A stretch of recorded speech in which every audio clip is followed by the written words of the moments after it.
SM Store, amanah dalam muamalah.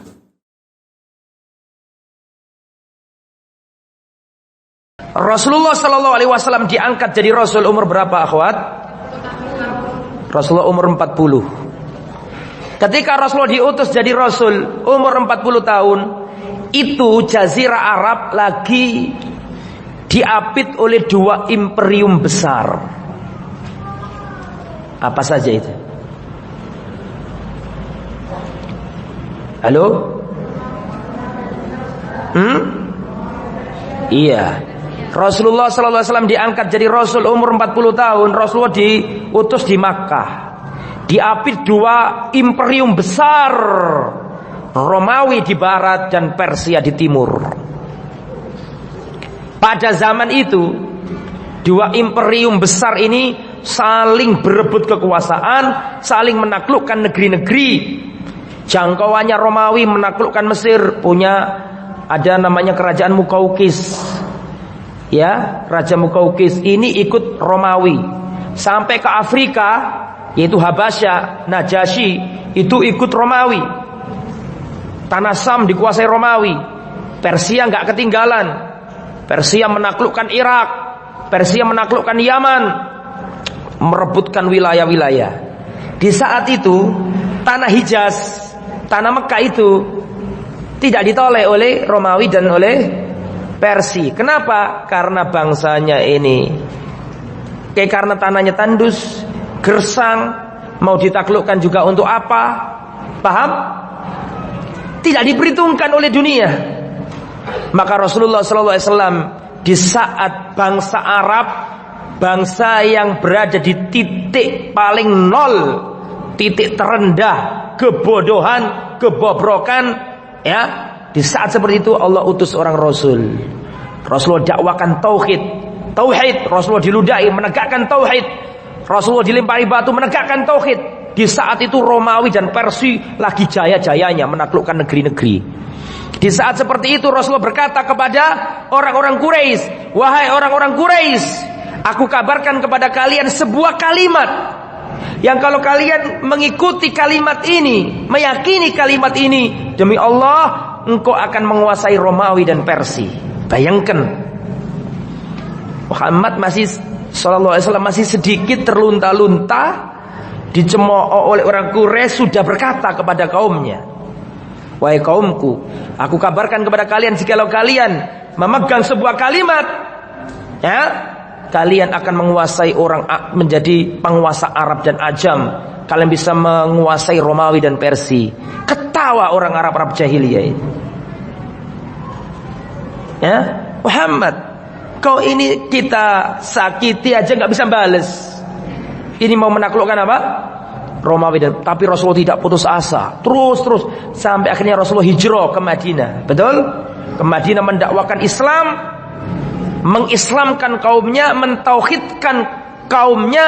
Setelah itu nanti Rasulullah melaksanakan Fathu Makkah. Makkah ditaklukkan kembali jadi negara Islam.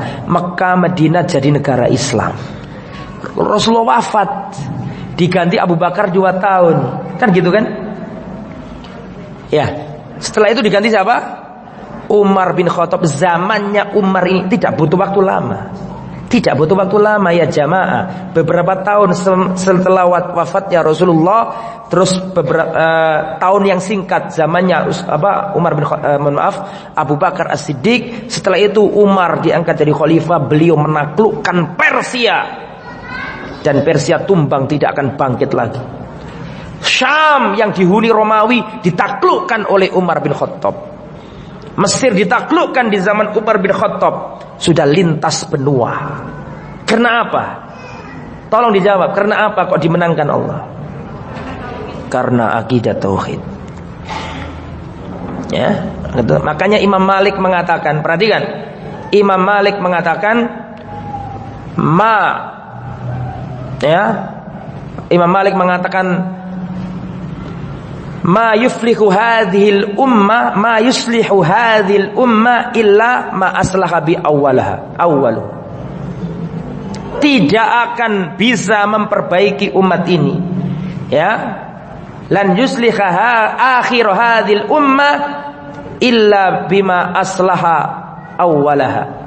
Umat ini tidak akan jaya kecuali dengan apa yang menjayakan generasi pertamanya. Umat ini tidak akan baik kecuali dengan sesuatu yang menjadikan baik generasi pertamanya. Apa itu? La ilaha illallah Muhammad Rasulullah. Nanti setelah itu di zamannya tabi'in, zamannya Abdul Malik, ya, di zamannya Abdul Malik seorang khalifah. Kemudian di zaman Al-Walid bin Abdul Malik itu Islam sudah, Eropa sudah, Spanyol sudah ditaklukkan. Kemudian di zaman Umar bin Abdul Aziz, tahu Umar bin Abdul Aziz? Umar bin Abdul Aziz sudah melampaui Spanyol sampai ke Perancis bagian selatan. Tidaklah Perancis bagian selatan kecuali sudah pernah dilalui kuda-kudanya para mujahid fisabilillah, pejuang-pejuang Islam.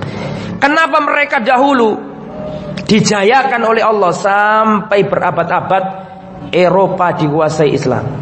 Karena tauhid yang melekat dalam hati-hati mereka. Tapi sekarang hilangnya kejayaan itu bersamaan dengan hilangnya tauhid yang ada pada dada-dada kaum muslimin. Kalau ingin jaya, ingin dimuliakan lagi oleh Allah, tegakkanlah tauhid, sembahlah Allah saja. Barang siapa yang menyembah, memurnikan ibadah hanya kepada Allah, dia akan menaklukkan negeri dan manusia, menaklukkan al-bilad wal ibad, menaklukkan negeri beserta kaumnya. Makanya dulu para sahabat ini menaklukkan negeri-negeri karena mereka meninggikan bendera tauhid.